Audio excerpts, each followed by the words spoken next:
السلام علیکم ناظرین، میں ہوں آپ کی میزبان ڈاکٹر عبیرہ بابر اور آپ دیکھ رہے ہیں میری بات قاسم علی شاہ کے ساتھ کا ایک اور بہترین ایپیسوڈ۔ ہمیشہ کی طرح آج بھی جو ہمارا موضوع ہے وہ انسانیت کے لیے، انسانی صحت کے لیے بہت اہم ہے۔ آج جس موضوع پر ہم بات کرنے جا رہے ہیں وہ بہت نازک موضوع بھی ہے، لیکن اس کے ساتھ ہی ساتھ اس پر اویئرنیس جنریٹ کرنا، سوسائٹی میں اس کے بارے میں بات کرنا بہت ضروری ہے، اور اس کے لیے ہمارے ساتھ آج گیسٹ بھی بہت ماہر موجود ہیں۔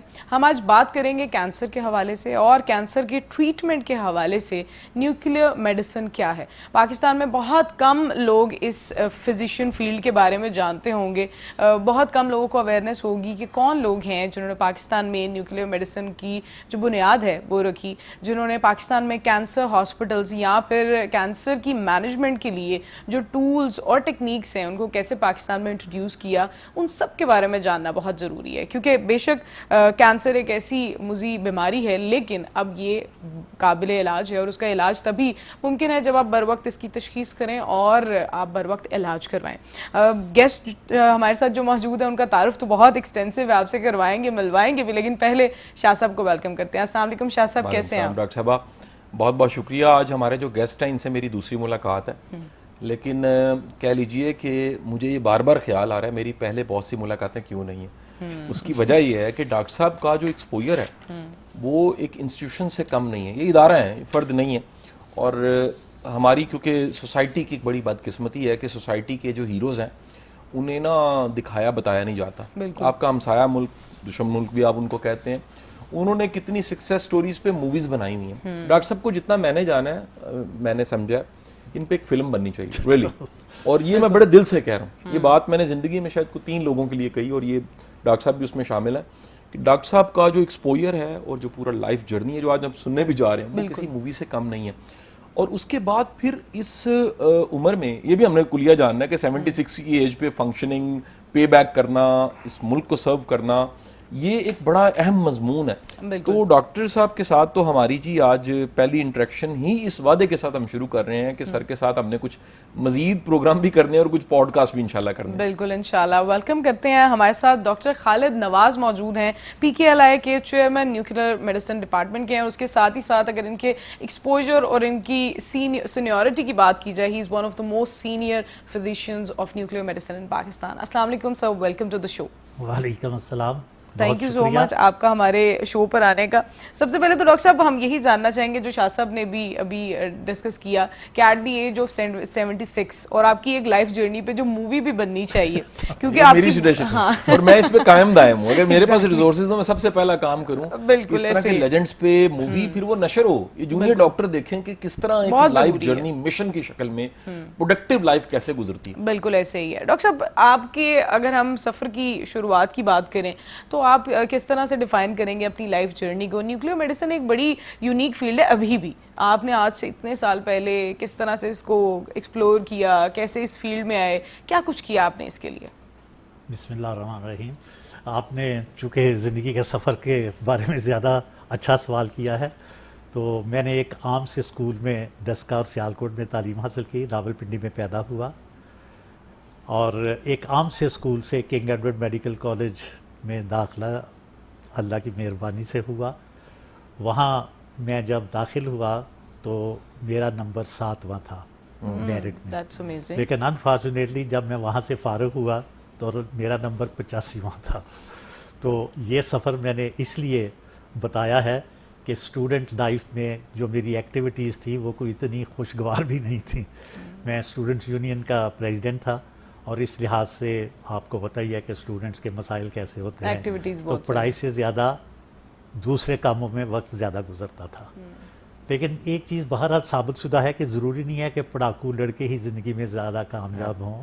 تو پروفیسر ظفر اللہ چوہدری صاحب میرے اچھے خاصے دوست ہیں، ہمارے زمانے میں اسکول کے وارڈن تھے اور CPSP کے پریزیڈنٹ تھے۔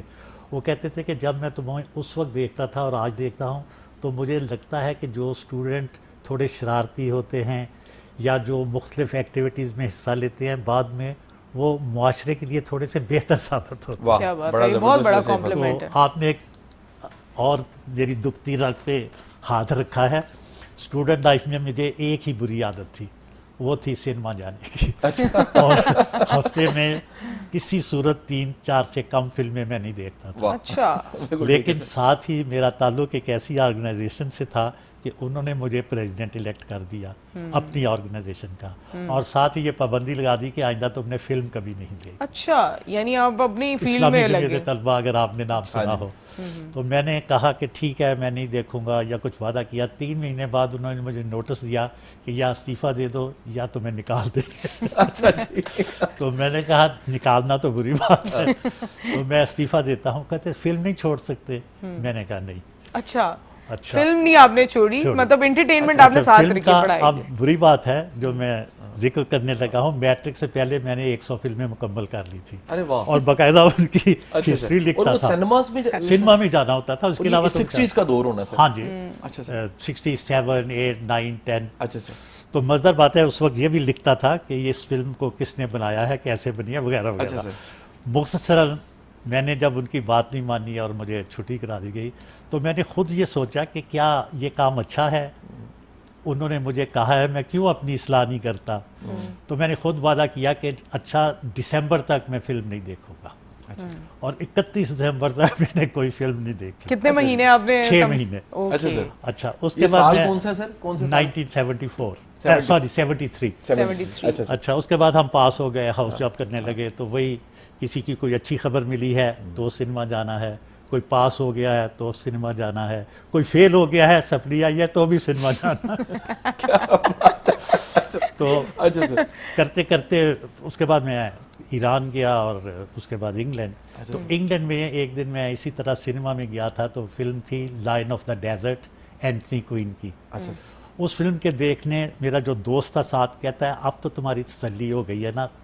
تو میں نے ادھر ہی کھڑے کھڑے وعدہ کیا کہ آئندہ میں نے فلم نہیں دیکھنی. کیوں وہ کیوں؟ بس کہ کیا ہے کہ میں ہر روز یہ کام کرتا ہوں, پیسے وہ بھی فلم بھی لگتے اچھی ہیں. نہیں تھی کیا جی؟ بہت ہی اچھی تھی. اچھا جی. لائن آف ڈیزرٹ یہ عمر مختار پہ لیبیا کا جو آزادی کا ہیرو تھا اس پہ تھی, اور مطلب آسکر ایوارڈ وننگ فلم تھی. لیکن میں نے اپنے لیے میں نے سوچا کہ یار آئندہ میں نے فلم نہیں دیکھنی. اور وہ 1981 تھا. آپ تھوڑا سا حیران ہوں گے کہ میں نے 1981 کے بعد آج تک فلم نہیں دیکھی. 1981 کے بعد آج تک آپ نے فلم نہیں دیکھی؟ کیا بات ہے. یہ اس بندے کی بات ہے جس نے میٹرک سے پہلے سینچری مکمل. 44 ایئرز گزر گئے. اچھا, اس کی کیا بنیادی وجہ ہے؟ بنیادی وجہ وہ ڈٹرمینیشن کہ جب لوگ اعتراض کرتے ہیں, ماں باپ اچھا نہیں سمجھتے, تو کیا مجھ میں اتنی ڈٹرمینیشن نہیں ہے کہ میں ایک وعدہ کر لوں اور پورا کر اچھا دوں. سر, ویسے میں تو کہوں گا اس وقت تو پھر اچھی فلمیں تھی, اب دیکھتے ہی رہتے. جو حال اب ہو گیا سر سینما کا, اب تو بڑے عجب حالات ہو گئے. بالکل ایسے ہی ہے. اچھا, آپ نے اپنی ایک وہ ایکٹیویٹی کے بارے میں تو بتا دیں. ہابی ہر انسان کی الگ الگ ہوتی ہے, اور ینگ ایج میں الگ ہوتی ہیں, میچور ایج میں الگ, اور ظاہر ہے ایک لیٹر آن ایج. اچھی عادتوں میں یہ تھا کہ میں ہر گیم کھیل لیتا تھا. کسی نے کہا آج کرکٹ کھیل لو, کرکٹ کھیل لی اسکول میں, ہاکی کھیل لی, بیڈمنٹن, ایون باسکٹ بال. اس کی وجہ اس سے برا پہلو یہ ہے کہ میں کسی میں بھی بہت اچھا پلیئر نہیں بن سکا, لیکن کھیلی. لیکن آپ نے اپنے آپ کو ہر چیز میں انگیج ضرور کیا. اچھا, آپ کا ایک بڑا پازیٹیو رول رہا ہے. آج کل ہم دیکھتے ہیں ڈاکٹرز کو, ان کی بنیادی جو ٹریننگ ہے وہ صرف یہی ہوئی ہوتی ہے کہ بس ہم نے علاج کرنا ہے, ہم نے صرف اچھا پڑھنا ہے, میڈلز لینے ہیں, ڈسٹنکشنز لینی ہیں. اور جب ہم اگر بات کرتے ہیں پیشنٹ اور ڈاکٹرز کے اپنے انٹریکشن کی, اس میں they really like on that. آپ کا بڑا امپورٹنٹ رول رہا ہے. آپ ڈفرینٹ ایسوسیشنز میں, ڈاکٹرز کی آرگنائزیشنز میں لیڈ رولز پر رہے ہیں 1974 سے. آپ کیا سمجھتے ہیں کہ آج کا جو ڈاکٹر ہے, آج کا جو اسٹوڈنٹ ہے میڈیکل, اس کو کیا سیکھنا ضروری ہے تاکہ وہ نہ صرف ایک اچھا ڈاکٹر بن سکے بلکہ ایک اچھا شہری بھی بن پائے؟ اس کا میرا خیال ہے ایک بہت ہی نازک سا سوال ہے. ہر اسٹوڈنٹ کے, اور خاص طور پہ میڈیکل کالجوں میں, ہر ایک کا کوئی نہ کوئی رول ماڈل ضرور ہوتا ہے. اب رول ماڈل کا جہاں مسئلہ آتا ہے نا پاکستان میں, اگر آپ برا نہ محسوس کریں تو میں لفظ استعمال کروں گا کہت الرجا. نہیں سچ ہے یہ, شاید سچ ہو. اس لیے ہے کہ جس کو بھی آدمی رول ماڈل بناتا ہے نا, تو اس کی خواہش یہ ہوتی ہے کہ میں اس طرح کام بھی کروں اور اس کی جو اچھائیاں ہیں ان کو زیادہ سے زیادہ فالو کروں. پاکستان میں انفارچونیٹلی میڈیسن میں یہ ہوا کہ جو بہت بڑے نام تھے, بہت بڑے پروفیسر تھے, انہوں نے ریسرچ میں کوئی کام نہیں کیا. اس کی بنیادی وجہ پرائیویٹ پریکٹس تھی, اس لیے کہ ان کی جو بیسک آمدنی ہوتی تھی وہ پرائیویٹ پریکٹس سے ہوتی تھی اور ہر اس پرائیویٹ پریکٹیشنر کو اچھا سمجھا جاتا تھا جو رات کو 1 بجے 2 بجے تک مصروف رہتا تھا. ڈاکٹر شہریار کا بھی میں نے خود دیکھا ہے کہ 1-2 بجے تک پیشنٹ دیکھتے تھے, پروفیسر اختر خان ان کا بھی. تو اس کی وجہ یہ ہوئی کہ ان کو رول ماڈل میں سوائے پریکٹس کرنے والے اور زیادہ پیسہ کمانے کے علاوہ کوئی بندہ نظر نہیں آیا. That's really true. تو یہ میں پرائیویٹ پریکٹس کے بہت خلاف تھا اسٹوڈنٹ لائف میں بھی اور بعد میں ایز اے ینگ ڈاکٹر بھی, اس لیے کہ پرائیویٹ پریکٹس نے ہماری ٹیچنگ کو بھی اور ریسرچ کو بھی ایک ایسی رکاوٹ کھڑی کر دی کہ آج تک ہم اس رکاوٹ سے باہر نہیں نکلے. That's true. اچھا, ریسرچ پہ اگر ہم بات کرتے ہیں, ریسرچ ظاہر آپ کے اپنے آپ نے خود بھی 140+ پیپرز اینڈ پبلیکیشنز ہیں آپ کی انٹرنیشنلی. ابھی آج کل کے جو اسٹوڈنٹس ہیں, جو ڈاکٹرز ہیں اسپیسیفکلی اگر بات کی جائے, انہیں ریسرچ کے بارے میں اتنا نہیں اندازہ, اور کچھ المیہ یہ بھی ہے کہ ہم لوگوں کو عادت ہو گئی ہے ہم پیسے دے کر بایوسٹیٹیشین یا کسی اور سے ریسرچ پیپرز لکھوا لیتے ہیں اور پبلش کرتے تھے. یہ ورلڈ وائڈ ہے, it's not just over here. تو آپ اس کے بارے میں کیا کہنا چاہیے, کتنا ضروری ہے اسپیسیفکلی ڈاکٹرز کو؟ یہ بہت ضروری ہے.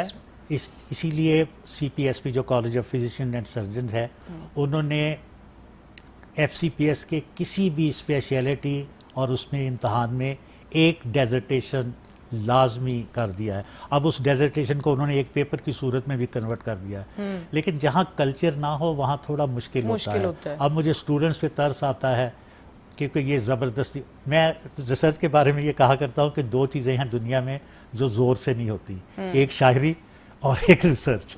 یہ دونوں, ان کا زیادہ تر تعلق آمد سے ہوتا ہے.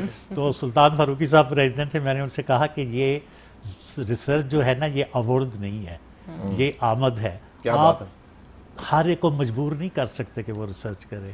خیر انہوں نے میری بات نہیں مانی, انہوں نے سب پہ یہ لاگو کر دیا کہ ہر بندہ ریسرچ کرے. ریسرچ کا ایک کلچر ہوتا ہے, وہ مائنڈ سیٹ ہے, اور وہ جب تک آپ پیدا نہیں کرتے اور کہہ دیں کہ آپ نے 3 پیپر یا 2 پیپر پروڈیوس کرنے ہیں, تو یہ میرا خیال ہے ان لوگوں کے ساتھ بھی ظلم ہے اور ریسرچ کے ساتھ بھی ظلم ہے. ٹرو, کیونکہ ظاہر ہے اس ریسرچ کی بیس پہ لوگ آگے سے ٹریٹمنٹس اور یہ سب کچھ کریں. ریسرچ میں نا جو سب سے امپورٹنٹ چیز ہوتی ہے وہ ایک خیال کا آنا ہے. آپ کوئی کام کر رہے ہیں, آپ کو لگتا ہے کہ یہ اس میں تھوڑا سا نقص ہے, آپ کے ذہن میں آتا ہے کہ اس نقص کو میں دور کروں. اب دنیا تو نہیں ماننے گی کہ یہ نقص تھا اور آپ نے اس کو ریموو کرنا ہے. اس کے لیے آپ کو ایک سائنٹیفک بیسس چاہیے, سائنٹیفک بیسس کے لیے آپ کو سائنٹیفک ڈیٹا چاہیے, اور وہی سے ریسرچ کا جو ایک آغاز ہو جاتا ہے. اور جو پھر اچھے لوگ ہوتے ہیں اس کے ساتھ سنسیریٹی ہوتی ہے اور ان کو کوئی لالچ نہ ہو تو وہ اس میں پھر آگے جاتے ہیں. بالکل ایسے ہی. آپ حیران ہوں گے کہ میں جب سینٹ بارتھالومیز ہاسپٹل, وہ کلیم کرتے ہیں کہ دنیا کا سب سے قدیم ہاسپٹل ہے, تو میں وہاں کام کرتا تھا اور میں نے شروع کیا. تو مجھے بلیو کریں, نہ تو یہ پتا تھا کہ نیوکلیئر میڈیسن کیا ہوتی ہے, نہ یہ پتا تھا ریسرچ کیا ہوتی ہے. اچھا, یعنی ایک لفظ بھی نہیں پتا تھا پاکستان کی ایجوکیشن کے بعد. تو جب میں نے وہاں یہ کام شروع کیا, مجھے تھوڑا سا انہوں نے ہنٹ دیے, ہیلپ کی, اور پہلا پیپر چھپا تو خوشی سے مجھے پوری رات نیند نہیں آئی. اچھا, وہ سائنٹیفک جرنل ہے انگلینڈ کا, تو اس میں چھپا. تو میں نے حیران پریشان کہ میں نے یہ کام کیا, کیونکہ مجھے تو خود یہاں بھی میرے دوستوں کو یہ یقین نہیں آتا تھا کہ یہ بندہ اس طرح بھی کوئی کام کر سکتا ہے. تو اس کا مطلب میرا کہنے کا یہ ہے کہ ایک ایٹماسفیئر ہوتا ہے. سینٹ بارس میں جب ہم کھانے کی ٹیبل پہ بیٹھتے تھے یا چائے پیتے تھے تو ہر بندے کی 15 سے 40-50 پبلیکیشنز ہوتی تھی. جب آپ بیٹھتی ایسے لوگوں میں تو اب میں وہاں سبھی تھے, وہاں کوئی ایسا بندہ تھا ہی نہیں جو ایکڈیمک نہ ہو. بالکل ٹھیک ہے. اچھا ڈاکٹر صاحب, ایک نا بڑا ایک ایسا موضوع, ایک ایسا گفتگو کا حصہ ہے جسے میں چاہوں گا, جو پیور میڈیکل کا تو نہیں ہے لیکن اوور آل کی پروفیشنلز کے ساتھ ہم بات چیت کرتے ہیں اس پروگرام کے ذریعے. سر, بڑی دنیا کو اپنا پیشن ہی نہیں پتا ہوتا, یا وہ ٹٹولتے ڈھونڈتے نہیں ہیں کہ ان کا مزاج کیا ہے. کیونکہ سر جیسے ہم نے کہا ریسرچ ایک مزاج ہے, پڑھانا بھی ایک مزاج ہے سر, یا میڈیا پہ سر بیٹھے ہیں, ہر بندہ میڈیا نہیں کر سکتا سر, اس کے لیے ایک مزاج چاہیے سر. مجھے لوگ کہتے ہیں آپ امید دیتے ہیں, امید بھی دینا ایک مزاج ہے سر. یہ آپ نے ایک لفظ بڑا اچھا یوز کیا ہے, پیشن. پیشن کے بغیر آپ کا جاب, آپ کی لائف, آپ کا مذہب, ہر چیز بالکل بے فائدہ ہو جاتی ہے. کیونکہ جب تک پیشن ڈیولپ نہیں ہوتا اس وقت آپ اس کو ایک جیسے کہتے ہیں مزدوری کر رہے ہیں. دیکھیں نا, پاکستان میں انفارچونیٹلی اب جو انڈکشن ہے میڈیکل کالجوں میں, ہم تھوڑا سا حیران ہوتے ہیں کہ انکلوڈنگ مائی سیلف کہ ہمیں زبردستی ڈاکٹر بنایا جاتا ہے، خاص طور پہ لڑکیوں کو. اچھا، میں ایک دفعہ انوائٹڈ تھا ایچیسن کالج میں، اعجاز فقیر الدین صاحب نے مجھے بلایا کہ ایک ٹاک ہے تمہاری. تو جس لڑکے نے مجھے ریسیو کیا وہ ہیڈ بوائے تھا، اس کے ہاتھ میں کچھ پھول تھے، اور میرے لیے یہ ایک بہت بڑا اعزاز تھا کہ کوئی مجھے پھول پیش کر رہا. تو میں نے اس سے جو ہی پھول لیے تو میں نے اس کو پوچھا کہ آپ بیسٹ اسٹوڈنٹ ہیں اس ایچیسن کے، تو آپ کیا بننا چاہتے ہیں؟ تو آپ حیران ہوں گے کہ اس نے کہا مجھے نہیں پتا. اچھا. تو میں تھوڑا سا حیران ہوا، اس کے ساتھ چلتے گئے، اسٹیج پہ پہنچے تو میں نے ٹاک ہی اس سے شروع کی کہ آپ کا ہیڈ اسٹوڈنٹ، میں نے ابھی اس سے پوچھا، اس نے مجھے اتنے خوبصورت پھول دیے ہیں، لیکن میرے اس معمولی سے سوال کا جواب اس کے پاس نہیں تھا. غالباً اس لیے کہ اس کے ماں باپ کچھ چاہتے ہوں گے، وہ شاید کچھ اور چاہتا ہو، اور اے لیول کا اس کا فائنل ایئر ہے تو ابھی تک اس نے یہ نہیں ڈیسائیڈ کیا کہ اس نے کیا بننا ہے. تو وہاں پھر میں نے ایک چھوٹا سا واقعہ سنایا جو تاریخی واقعہ ہے، لیکن چلے آڈینس کے لیے. آپ نے الیگزینڈر پوپ کا نام سنا ہوگا. تو الیگزینڈر پوپ کا والد بھی ہماری طرح اپنے بیٹے کو ڈاکٹر بنانا چاہتا تھا، تو اس نے اس کو سائنس کی کلاس میں داخل کروا دیا. وہ جب پروگریس رپورٹ آئی 6 مہینے کے بعد تو اس کی ساری ایبسنٹس تھی. تو اس کو اتنا غصہ آیا کہ وہ اسکول گیا، تو ٹیچر سے پوچھا کہ الیگزینڈر کہاں ہے؟ اس نے کہا وہ تو کلاس ہی نہیں اٹینڈ کرتا. تو اس نے پوچھا، ایک اور بچہ تھا جس کو وہ پہچانتا تھا، اس سے پوچھا الیگزینڈر کہاں ہے؟ تو کہتا ہے کہ Alexander sits in the park and talks to the birds. تو اس نے کہا یہ بھی کوئی پروفیشن ہے، یہ بھی کوئی کلاس ہے. تو اس کو اتنا غصہ آیا کہ وہ گیا، دیکھا کہ وہ بطخوں کو چیزیں ڈال رہا ہے کھانے پینے کی اور گنگنا رہا ہے. تو اس کے والد نے ایک درخت سے چھڑی توڑی اور اس کو پیٹنا شروع کر دیا. پیٹتے پیٹتے وہ اس کو کلاس میں لے گیا. اب اس کو شرمندگی بھی تھی، تو کہتا ہے پاپا پاپا پیٹی ٹیک ورسی شیل آئی نیور بیک. تو جب اس نے یہ شعر پڑھا تو پھر اس کے ٹیچر نے، اس کے والد نے کہا کہ اس کا جو ایپٹیچیوڈ ہے وہ ڈاکٹر یا سائنٹسٹ بننے کا نہیں ہے، تو اس کو شاعری بن دینے دو. تو یہ کہاوت مجھے سنانی پڑی. بالکل ٹھیک ہے. یہ بڑا امپورٹنٹ ہے کہ ہم اپنے بچوں کو ان کے پیشن کی طرف یا ان کے پروفیشن کو ہی ان کے پیشن بنانے کے لیے محنت کریں، نہ کہ یہ کوشش کریں کہ جو ہم چاہتے ہیں ہمارے ادھورے سپنے یا خواب وہ بچے پورا کریں. اچھا، اس میں شاہ صاحب آپ کی بھی میں رائے ضرور لینا چاہوں گی. آپ بھی کیونکہ میڈیکل فیکلٹی کو بھی آپ اوپینینز دیتے ہیں، تھاٹس جو ہیں جنریٹ کرنے کے لیے آپ بہت امپورٹنٹ رول پلے کر رہے ہیں اس وقت. آپ کیا سمجھتے ہیں کہ جو میڈیکل اسٹوڈنٹس ہیں یا ایون ٹیچرز ہیں بنیادی طور پر، کیا وہ آنے والے ڈاکٹرز کی اس طرح سے ٹریننگ کر رہے ہیں کہ نہ صرف وہ صرف اچھے ڈاکٹر ہی بنے، ساتھ میں پاکستان کے ایک اچھے شہری بھی بنے اور دنیا کے جس بھی ملک میں جائیں وہ پاکستان کے لیے ضرور کچھ نہ کچھ کریں؟ اچھا دیکھیں ڈاکٹر صاحب، میں نا ڈاکٹر صاحب کی بات کو سیکنڈ کروں گا. ایک تو انسان کی جو ریکارڈڈ ہسٹری ہے نا، اس میں یہ ایک فنومینا انسپریشن جسے کہتے ہیں، یہ اتنا طاقتور ہے. یہ کتاب پہ بھی غالب ہے، یہ کلاس روم پہ بھی غالب ہے، یہ اداروں پہ بھی غالب ہے. جب آپ کوئی ایک انسپریشن آپ کی بنتی ہے نا، بڑی تیزی کے ساتھ آپ کو اللہ نے جو گفٹ دیا نا، جسے آپ مائنڈ کہتے ہیں، جو برین کا فنکشن ہے، وہ کام کرتے ہوئے آپ کی پوری شخصیت کو ڈھال دیتا ہے اپنی اس انسپریشن میں. ہمارے پاس اچھی مثالیں بڑی تھوڑی ہیں. بالکل.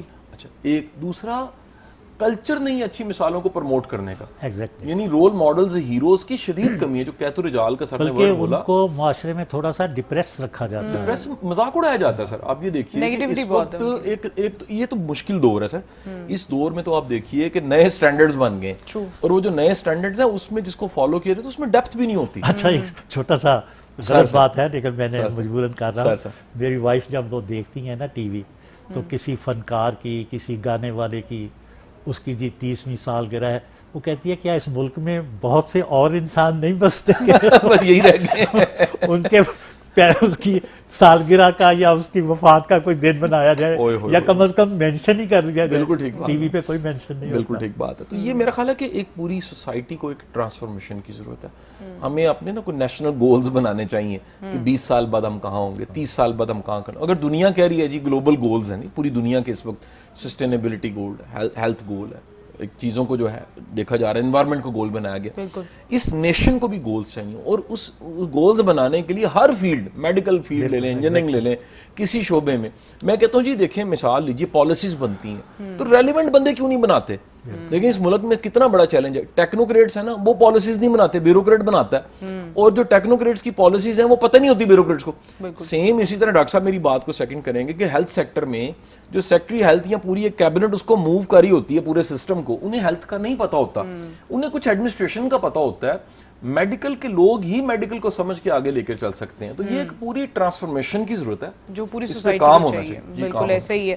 ہم نے اس سیگمنٹ کو تو بڑے اچھے طریقے سے مکمل کر لیا اور ڈاکٹر صاحب کی لائف جرنی کو بھی جانا ہے, لیکن نیکسٹ سیگمنٹ میں ہم بات کریں گے نیوکلیئر میڈیسن کے حوالے سے کہ بنیادی طور پر کیا ہے, اس کا کیا فائدہ ہے کینسر میں, اس کا علاج اور تشخیص میں کیا رول ہے. یہ سب کچھ جاننے کے لیے دیکھتے رہیے میری بات قاسم علی شاہ کے ساتھ. ملتے ہیں اس چھوٹی سی بریک کے بعد. بیک فرام دا بریک, آپ دیکھ رہے ہیں میری بات قاسم علی شاہ کے ساتھ, اور ہم بات کر رہے ہیں ڈاکٹر خالد نواز سے نیوکلیئر میڈیسن کے حوالے سے. اس سیگمنٹ میں ہم بنیادی طور پر بات کریں گے ان کی لائف جرنی کے بارے میں, تو ہم نے بہت کچھ جانا ہے. اب اس سوال کی طرف آتے ہیں کہ یہ کینسر میں کیا رول پلے کرتی ہے. ڈاکٹر صاحب سب سے پہلے میں چاہوں گی ویورز کے لیے آپ ایک چیز کو بڑا کلیئر کر دیں. نیوکلیئر میڈیسن کو لے کر بہت سارے لوگوں کے ذہنوں میں بہت سی الگ الگ چیزیں بھی آ رہی ہوں گی, تو آپ نیوکلیئر میڈیسن کیا ہے, نیوکلیئر فزیشینز کیا ہوتے ہیں, اس کے بارے میں ایک بنیادی سا جو ہے کمپریہنسو ڈیفینیشن بیان کر دیجیے. نیوکلیئر میڈیسن اصل میں میڈیسن کی ایک ایسی برانچ ہے جس میں زیادہ تر تو ڈائگنوسٹک کام ہوتا ہے, اور لیکن کافی حد تک اب تھیراپیوٹکس بھی اس میں شامل ہے. میں شروع اس بات سے کرتا ہوں کہ جب انسان اتنا تعلیم یافتہ نہیں تھا تو اسے کوئی پوچھتا تھا کہ انسان کیسے بنا ہے, تو شاہ صاحب وہ 4 لفظ ہوتے تھے نا, آگ, مٹی, جی, پانی اور ہوا. اب انسان کی کمپوزیشن جو ہے نا وہ الیکٹران, پروٹونز اور نیوٹران سے ہے, اور جو نیوکلیئر میڈیسن ہے وہ انہی 3 چیزوں سے کھیلتی ہے. تو ہم کبھی الیکٹران یوز کرتے ہیں, کبھی پوزیٹران یوز کرتے ہیں. تو ویسے تو ریڈیشن جو ہے نا جنرل کانسیپٹ کے لیے وہ 4 قسم کی ہے جو انسان کے لیے انسانی زندگی میں جس کو کافی حد تک یوز کیا جاتا ہے. ایکس ریز کا نام تقریباً ہر ایک کو پتہ ہے کیونکہ ایکس رے ڈپارٹمنٹ ہے, ریڈیالوجی بیسیکلی اس ڈسپلن کا نام ہے. ہم نیوکلیئر میڈیسن میں جو چیز زیادہ استعمال کرتے ہیں وہ ہیں گیما ریز, اور نمبر 2 پہ بیٹا پارٹیکلز. لیکن مزیدار بات یہ ہے کہ اب جدید سائنس میں الفا پارٹیکل جو انتہائی خطرناک ہوتے ہیں ان کی بھی کچھ قسمیں ہم انسان مختلف کینسرز کے ٹریٹمنٹ میں یوز کر سکتے ہیں. اچھا ڈاکٹر صاحب, جو بنیادی فرق ہے نا ایکس رے اور نیوکلیئر میڈیسن میں, ایکس ریز میں جو ریڈیشن ہوتی ہے بہت ہائی پاورڈ ہوتی ہے, وہ انسان کے جسم میں سے گزر کر پیچھے ایک امیج بناتی ہے. نیوکلیئر میڈیسن اس کے بالکل برعکس ہے. ہم جس چیز کا انجیکشن لگاتے ہیں وہ ایک ایسا کیمیکل مٹیریل ہوتا ہے جس نے ایک خاص جگہ پہ جا کے پہنچنا ہے, اور اگر جسم کا وہ حصہ نارمل کام کر رہا ہوگا تو وہ وہاں اس کا پہنچنا اتنا ہی آسان ہوگا. اگر فرض کریں اب کڈنی ہے, وہ اگر کمزور ہے تو ہم جو انجیکشن کڈنی کی کو اسٹڈی کرنے کے لگاتے ہیں تو کڈنی اس کو ایکسٹریکٹ نہیں کر سکتی کیونکہ وہ خود پور فنکشننگ ہے. ٹھیک ہے سر. تو اس کی جو ایکسٹریکشن ہے وہ بذات خود ہمیں بناتی ہے کہ کڈنی کتنا اچھا کام کر رہی ہے. نمبر 2 پھر ہمیں یہ پتہ چل جاتا ہے کہ رائٹ اور لیفٹ کڈنی کتنا کام کرتی ہیں, کیونکہ جو آپٹیک رائٹ میں جائے گی وہ اتنی پرسنٹیج ہوگی. اسی طرح جسم کے مختلف حصے ہم جو ریڈیو آئسوٹوپ جو کیمیکل اور ریڈیو نیوکلائڈ کا مجموعہ ہوتا ہے ریڈیو فارماسیوٹیکل, وہ جو نیوکلیئر میڈیسن فزیشین کا یہ کام ہے کہ وہ چوز کرے کہ اگر اس نے ہارٹ اسٹڈی کرنا ہے تو کون سا مٹیریل یوز کرنا ہے, اور اپنے تھیلیم کا نام سنا ہوگا. اگر اس نے بون کو اسٹڈی کرنا ہے کہ کینسر بون تک تو نہیں پھیلا ہوا تو اس نے ایک ڈفرینٹ انجیکشن چوز کرنا ہے. اگر اس نے برین اسٹڈی کرنا ہے تو ایک ڈفرینٹ ہوگا. ایگزیکٹلی. تو اس کا ہر آرگن کے لیے ایک ڈفرینٹ مٹیریل ہوگا جو ہم یوز کرتے ہیں. تو اس ساری چیز کو سمجھنے کے لیے ایک ڈسپلن ضروری ہے. اس ڈسپلن کا نام ہی نیوکلیئر میڈیسن ہے. اوکے, بڑے خوبصورت طریقے سے بڑا ڈاکٹر صاحب نے simple کر بیان دیا کیا ہے, ڈاکٹر صاحب نے. بالکل بہت آسانی سے اس کو ڈیفائن کر دیا ہے کہ نیوکلیئر میڈیسن بیسکلی تو اسٹارٹنگ تو اس کی ہماری ٹریٹمنٹ پروٹوکول یا پھر ڈائگنوسٹکس کے لیے, لیکن اس کے بعد یہ ٹریٹمنٹس میں بھی یوز ہوتا ہے.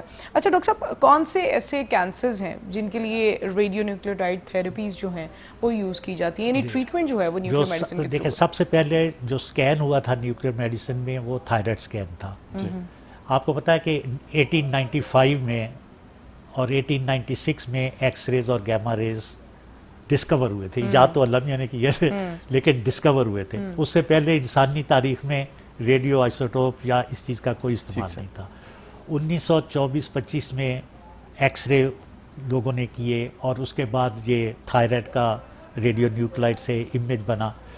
تھائرائڈ میں کینسر 4 قسم کا ہوتا ہے. اچھا, ایک ہوتا ہے, اس کو ہم کہتے ہیں فالیکولر, پیپیلری, میڈولری اور ایناپلاسٹک. اب آپ بڑا حیران ہوں گی کہ جو پیپیلری اور فالیکولر کینسر ہے اس میں ایک ریڈیو ایکٹیو مٹیریل سے سرجری کے بعد اس کا مکمل علاج کیا جا سکتا ہے. لیکن دوسری طرف حیران کن بات یہ ہے کہ ایون 21ویں صدی میں ایناپلاسٹک کینسر تھائرائڈ کا اور ایون میڈولری کا کوئی قابل ذکر علاج نہیں ہے.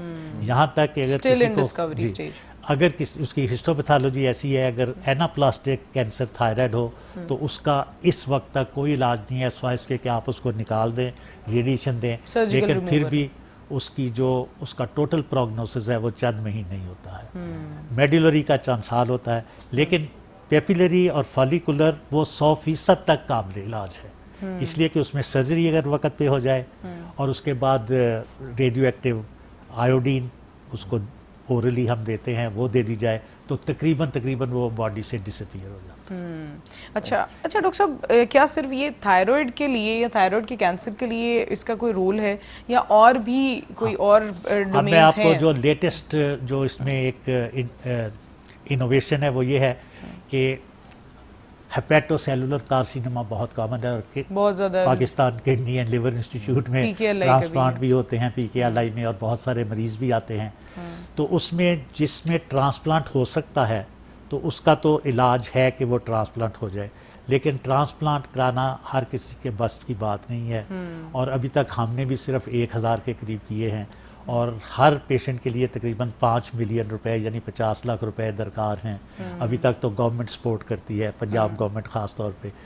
لیکن اگر وہ قابل علاج نہ ہو, اس حد سے گزر جائے, تو اس میں ایک ریڈیالوجی میں جس کو انٹرونشنل ریڈیالوجی کہتے ہیں, ایک میٹیریل اس کے اندر ڈال دیتے ہیں تاکہ وہ آگے مزید بڑھ نہ سکے, لیکن وہ بھی اس کا علاج نہیں ہے. اب ایک نیوکلیئر میڈیسن میں ایک نئی چیز آئی ہے ایٹریم 99. اگر وہ ٹیسٹ جو پہلے ہو رہا ہے اس کی بجائے ٹائر کریں یعنی نیوکلیئر میڈیسن کریں تو اس کو نہ صرف وہ روکتا ہے بلکہ اس کو کینسر کو وہاں سے ختم بھی کر سکتا ہے. اچھا, یعنی ریورسل جو آف کینسر ہے اس کو بھی کر لیتا ہے. لیٹسٹ نیوکلیئر میڈیسن کی ایک علاج میں آئی تھنک دیٹس ریولوشنری کہ نیوکلیئر میڈیسن آپ کو نہ صرف ٹریٹ کریے بلکہ دوبارہ کینسر جو ہوتا ہے بہت بار ریورس, اس سے بھی روک رہی ہے. اچھا سر, ایک بڑا جو اہم شعبہ ہے سر, جو ینگ ڈاکٹرز بچے آ رہے ہیں سر, آپ کو لگتا ہے سر ان میں انٹرسٹ ہے کیونکہ یہ بڑی ایک سپر اسپیشل قسم کی فیلڈ ہے. عموماً جو ہے وہ میڈیسن میں FCPS پارٹ 1 پارٹ 2 کر لیتے ہیں. کچھ ہیں سر وہ کہہ لیجئے ہماری بیٹیاں جو ہیں وہ گائنیکالوجی کے علاوہ نہیں سوچتی سر, MD MS کر لیتے ہیں لوگ. کچھ ایک ٹرینڈ تھوڑا سا آیا ہے, کچھ سیکیٹری پڑھنے لگ پڑے ہیں بچے, تو یہ بڑا ہی کہہ لیجئے ایک ہٹ کے فیلڈ ہے سر. تو ینگ جو ہیں ایسے ڈاکٹرز اتنے, اب سر تعداد تو زیادہ پروڈیوس ہو رہی ہے, میڈیکل کالجز بہت زیادہ ہیں, تو آپ کو لگتا ہے سر یہ رجحان ہے, اویئرنیس ہے کہ اس کا ایک اسکوپ ہے؟ اس کا بھی پرابلم جو ہے نا وہ نیا نہیں ہے, یہ بہت ڈیپ روٹڈ پرابلم ہے. اس لیے کہ جب ہم اسٹوڈنٹ تھے تو ہمیں سوائے FRCS اور MRCP کے کچھ نہیں پتا ہوتا تھا. بالکل. اب مصیبت یہ ہے کہ پاکستان میں آپ کو جنرل فزیشین, جنرل سرجن سینکڑوں مل جاتے ہیں, لیکن اسپیشلائزڈ فیلڈ کو ہم نے بہت اگنور کیا. آپ حیران ہوں گے, پچھلے دنوں ایک امیونالوجسٹ کی ضرورت تھی, یا آپ کو یاد ہوگا جب کووڈ پھیلا تو پورے پاکستان میں 4 یا 5 امیونالوجسٹ. بالکل ایسے ہی ہے. آپ نے سنا بھی ہوگا, ٹی وی پہ لوگ کہتے تھے کیا پاکستان immunologist ہیں؟ I was in تو services at وجہ that صرف time. یہ ہے کہ ہم لوگوں نے وہی بتاتے ہیں نا کہ کوئی پراپر پلاننگ تو ہے نہیں، اور شوق میں یہ چیزیں نیگلیکٹڈ ہیں اس لیے کہ لوگوں کی اویئرنیس نہیں ہے. اور کچھ یہ بھی ہے نا کہ آپ دیکھتے ہیں جنرل معاشرے میں تو آپ کو زیادہ تر فزیشین اور سرجن ہی نظر آتے ہیں، لیکن آپ دیکھیں خیر آفتھیلمالوجی، ENT یہ سارے بھی اپنی اپنی جگہ معروف ہیں، لیکن ابھی تک جنرل ٹرینڈ جو ہے وہ اسپیشیلٹی. آپ دیکھیں ایون پیتھالوجی کے اندر 5-6 اسپیشیلٹیز ہیں، ہم لوگ ان کو اتنی توجہ ہی نہیں دیتے. آگے کی طرف نہیں جاتے، بیسک ہمیں پتہ ہے کہ بس FCPS کر لیں یا 2-4 فیلڈ. تو اس کی وجہ بھی یہی ہے نا کہ ہم نے سسٹم میں ان چیزوں کو شروع میں انڈکٹ نہیں کیا. جب انڈکٹ کیا تو پرابیبلی، اور دوسری بات یہ ہے کہ جو ہمیں مل بھی رہے ہیں نا وہ کہیں باہر سے پڑھ کے آتے ہیں. ایگزیکٹلی. اور یہاں اب CPSP میں انہوں نے شروع کیے ہیں یہ اسپیشلٹیز، لیکن ابھی بہت تھوڑے لوگ ہیں، اور خاص طور پہ جو چھوٹے سبجیکٹ ہیں ان میں بہت پرابلم ہے. صحیح. یعنی ابھی بھی اگر کسی بچے کو کوئی مختلف فیلڈ یا ڈومین میں اپنی اسپیشلائزیشن کرنی ہوتی ہے تو وہ اس کی اپنی محنت اور ٹریول ایکسپیرینس پہ ڈیپینڈ کرتا ہے، کیونکہ یہاں پر ابھی بھی چیزیں لیک کر رہی ہیں. اچھا ڈاکٹر صاحب، اگر ہم ریڈیو نیوکلیوٹائڈ تھیراپی کی بات کریں، اس کے ساتھ پیٹ CTs کی اگر بات کریں تو وہ مینجمنٹ آف کینسر پیٹ پیشنٹس میں کیا CT ایکچولی ایک نئی ایجاد ہے جو 2000 میں بنا سیمنز کمپنی نے کو اعزاز جاتا ہے کہ انہوں نے اس کو ایجاد کیا. پیٹ پہلے بھی تھا اور CT بھی پہلے تھا، ان دونوں کو اکٹھا ملا کے انہوں نے جب پیٹ CT بنایا تو اس کا سب سے بڑا فائدہ کینسر پیشنٹس کو ہوا، اس لیے کہ اس کا نہ صرف ڈائگنوزس میں اس کا رول ہے، سٹیجنگ میں بہت زیادہ رول ہے. پہلے CT کا جو کنونشنل طریقہ تھا اس میں یہ تھا کہ اگر ایک ٹیومر ہے اس کا سائز کیا ہے، اور اس کے میٹاسٹیٹک لین جو ہیں، نوڈز ہیں، ان کا سائز کیا ہے.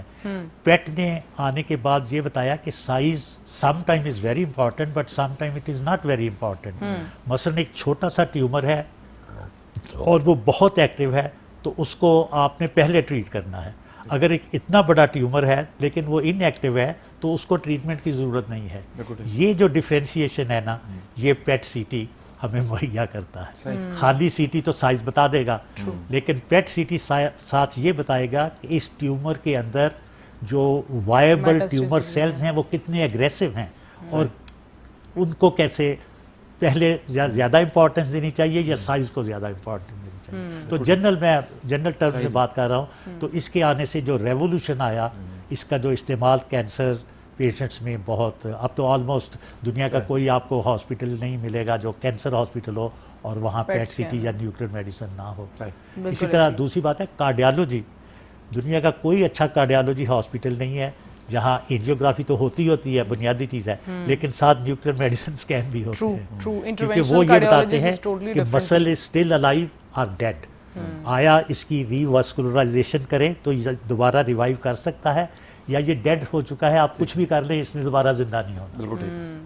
یہ بہت امپورٹنٹ چیز ہے کہ ہم انٹرونشنل جو فیلڈز ہیں، چاہے وہ نیوکلیئر میڈیسن ہے، کارڈیالوجی کی آپ نے بات کی، اس کے علاوہ بھی بہت ساری ایسی ڈومینز ہیں جس میں ابھی بھی اویئرنیس کی بہت زیادہ ضرورت ہے. اچھا لیکن ڈاکٹر صاحب بہت ہی بنیادی سوال ہے کہ بہت سے لوگوں کو نیوکلیئر میڈیسن تک آنے کے لیے پہلے کسی آنکولوجسٹ یا آنکولوجی سرجن جو ہیں وہ ریکمینڈ کرتے ہیں کہ آپ ان ڈائگنوسٹک پروسیجرز کی طرف جائیں یا کسی نیوکلیئر میڈیسن فزیشین کے پاس جائیں. بہت سے لوگوں کو آلریڈی ابھی اتنا کینسر عام ہوتا جا رہا ہے، اور خصوصی طور پہ اگر بریسٹ کینسر کی یا ہیپیٹک کینسر کی بات کی جائے تو وہ بہت زیادہ عام ہوتا جا رہا ہے. تو آپ کیا سمجھتے ہیں کہ کون سے ایسے کوئی ابتدائی مرحلے میں کوئی ایسے سمٹمز آ رہے ہوں کسی بھی انسان کو، کسی کو اپنی فیملی ہسٹری یا کوئی ایسی چیز پتہ ہو کہ ان کو پتہ ہو کہ شاید ہم کل کو خدا نخواستہ اس مرض میں مبتلا ہو سکتے ہیں، تو وہ کس طرح سے اس کو ڈائگنوز کر کے یا پری پریکاشنز کی طرف رہ سکتے ہیں؟ آپ کا یہ سوال ذرا زیادہ مشکل ہے کیونکہ جنرل پاپولیشن میں کسی چیز کا اس طرح اویئرنیس نہیں ہے، اور دوسرا ڈیٹیکٹ کرنا بھی خاصا مشکل کام ہے.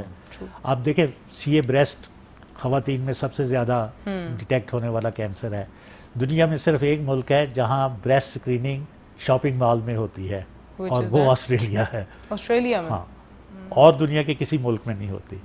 لیکن یہ فرض کرے اس طرح کا کوئی ادارہ ہو جہاں ہر خاتون کو جب وہ 20 30 35 سال کی ہو 40 سال میں تو ویسے بھی ریکمینڈڈ ہے کہ آپ زندگی میں ایک دفعہ میموگرافی کرا لیں. ضرور کروائیں. لیکن میموگرافی کا تھوڑا سا یہ بھی ایفیکٹ ہوتا ہے کہ وہ تھوڑی سی ریڈیشن بھی ملتی ہے.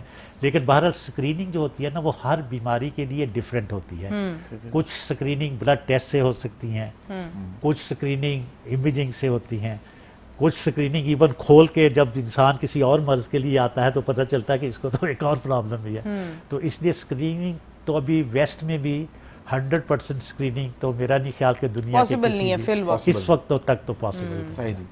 اچھا لیکن کچھ سمٹم ہوتے ہیں, مثلا آپ نے دیکھا ہوگا کہ نارتھ ویسٹرن ہمارا جو کے پی کے ہے اس میں لوگوں میں گردن کا جو غبار ہے وہ زیادہ نظر آتا ہے. تھائرائڈ جس کو وہ اپنی زبان میں جو بھی کہتے ہیں, لیکن گوائٹر کافی کامن ہے جس کی ایک سب سے بڑی وجہ آیوڈین ڈیفیشینسی ہے ان کی خوراک میں, کیونکہ وہ جو آپ سمندر سے دور ہوتے چلے جاتے ہیں نا تو آیوڈین کی مقدار کم ہو جاتی ہے. اور آپ کو یاد ہوگا کہ پاکستان میں آیوڈائز سالٹ کئی سال پہلے شروع ہوا, لوگوں نے اس کے خلاف پراپیگنڈا بھی کیا, یہ نہ کھائیں اس سے انفرٹیلیٹی ہو جائے گی, جو ساری فضول باتیں ہیں. لیکن اس کے باوجود آیوڈین ڈیفیشینسی اس علاقے میں ہے. اب جہاں آیوڈین ڈیفیشینسی ہوگی, تھائرائڈ گوائٹر زیادہ ہوگا تو اس میں نیچرلی پھر تھائرائڈ کینسر ہونے کا چانس بھی تھوڑا زیادہ بڑھ جاتا ہے. بالکل ایسے ہی. اسی طرح جاپان میں مثلا اسٹمک کا کینسر زیادہ ہے. تو ڈفرینٹ ایریاز میں ڈفرینٹ اسکریننگ ٹولز ڈفرینٹ جگہ پہ ہو سکتے ہیں. ابھی پاکستان میں سب سے زیادہ شرح بریسٹ کینسر کے بعد کس کی ہے جو زیادہ پریولنٹ ہے؟ کیونکہ بریسٹ کینسر تو ہے ہی ایک, لیکن اس کے علاوہ بندوں میں یعنی میل پیشنٹ میں تو سب سے زیادہ سی اے پراسٹیٹ ہے. ٹھیک ہے. تو پراسٹیٹ ایک ایسی چیز ہے کہ اس کو بھی ارلی ڈائگنوز کیا جا سکتا ہے, اور اس کا بھی کچھ سمٹم ہوتے ہیں, اور بندہ یورالوجسٹ یا کسی کے پاس جاتا ہے تو وہ سمٹم دیکھ کے اس کے ایگزامینیشن سے بھی کافی حد تک اس کا, اور اس کے بعد پھر اس کی اسٹیجنگ ہوتی ہے, اس کے لیے امیجنگ کروانی پڑتی ہے جس میں سی ٹی بھی ہے, اور ہمارا نیوکلیر میڈیسن کا ایک ٹیسٹ ہے پیٹ PSMA, وہ اس سے بھی زیادہ سینسیٹیو ہے, اور ساتھ ہی وہ ایک ہی گو میں اس کا ڈائگنوسس بھی کر دیتا ہے, اور ساتھ لوکل ریجنل کسی بھی جگہ وہ پھیلا ہوا ہے تو وہ بھی بتا دیتا ہے. اور یہ سی اے پراسٹیٹ اگر لوکل ہو اور اس سارے کو نکال دیا جائے تو یہ ایک کیوریٹیو چیز ہے. لیکن اگر وہ وہاں سے نکل کے کسی دوسری جگہ چلا جائے تو پھر آپ اس کو پیلیشن اس کو کہتے ہیں کہ اس کو روک تو اس بیماری کو کہ سمٹم کو تو کنٹرول کر سکتے ہیں لیکن اس کو جڑ سے نہیں اکھاڑ سکتے. تو اسی یہ کینسر میں ہر چیز میں یہی چیز پرابلم ہے. بالکل ایسے ہی کہ ہے. اگر آپ نے ایسی سٹیج پہ اس کو پکڑ لیا کہ آپ نے اس کو ٹریٹ کر لیا وہ تو ٹریٹمنٹ ہے. لیکن جب وہ اپنی جگہ سے نکل کے کسی دوسری جگہ پہ پہنچ گیا تو پھر وہ ٹریٹمنٹ نہیں ہوتی, پھر وہ اس کو آپ نے بس سنبھالنا ہے. بالکل ایسے ہی ہے. بٹ ابھی ہمارے شو پر ایک چھوٹی سی بریک کا ٹائم ہوا ہے. بریک کے بعد تھرڈ سیگمنٹ میں ڈاکٹر صاحب سے بات کریں گے, جانیں گے کہ کینسر کے علاج کن کن جگہوں پر ممکن ہے اس وقت پاکستان میں, کہاں کہاں پر یہ فیسلٹیز اویلیبل ہیں. اگر کسی کو کوئی مخصوص قسم کا کینسر ہو جاتا ہے خدا نخواستہ تو اس کو کہاں پر جانا چاہیے علاج کے لیے, یہ سب کچھ جانیں گے اس بریک کے بعد. دیکھتے رہیے میری بات قاسم علی شاہ کے ساتھ.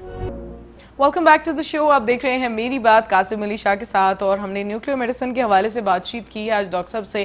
اس کے علاوہ ہم نے یہ بھی جانا کہ کس کینسر کے لیے نیوکلیئر میڈیسن کس طرح سے بہترین رول پلے کر رہی ہے. بٹ ڈاکٹر صاحب میں یہ ضرور جاننا چاہوں گی کیونکہ جو ہمارے ویورز ہیں خدا نخواستہ اگر کسی کے عزیز و اقارب میں یا خود کو کوئی ایسی بیماری ہے تو اس کے لیے ان لوگوں کو کہاں پر جانا چاہیے, کہاں کہاں پر یہ سہولیات نیوکلیئر میڈیسن کی اس وقت اویلیبل ہیں پاکستان میں. اگر بات کی جائے اور خصوصی طور پر پنجاب اور لاہور کی بات کریں تو آپ کیا ڈیفائن کرنا چاہیں گے؟ پاکستان میں کینسر ٹریٹمنٹ کا باقاعدہ آغاز تو مجھے علم نہیں ہے کب ہوا تھا, لیکن 1967-68 میں میو ہاسپٹل لاہور میں ایک وارڈ بنا تھا جس کا نام تھا ریڈیو تھراپی وارڈ, اور اس کے ساتھ ہی نیوکلیئر میڈیسن. لیکن وہ بہت پریمیٹیو سٹیج تھی. لیکن دونوں department Pakistan atomic energy agency نے بنائے تھے, اگرچہ وہ ہاسپٹل کے اندر تھے لیکن ان کا محکمہ صحت سے کوئی براہ راست تعلق نہیں تھا. تو اس لحاظ سے پاکستان ایٹامک انرجی کمیشن کو یہ کریڈٹ جاتا ہے کہ انہوں نے اس شعبے کی سرپرستی کی, اور اس وقت پاکستان میں ان کے 18 ڈپارٹمنٹ کام کر رہے ہیں, جن میں کراچی میں JPMC میں ہے, اور کرن ایک مشہور ہاسپٹل ہے, اسلام آباد میں نوری, اور AFIP جو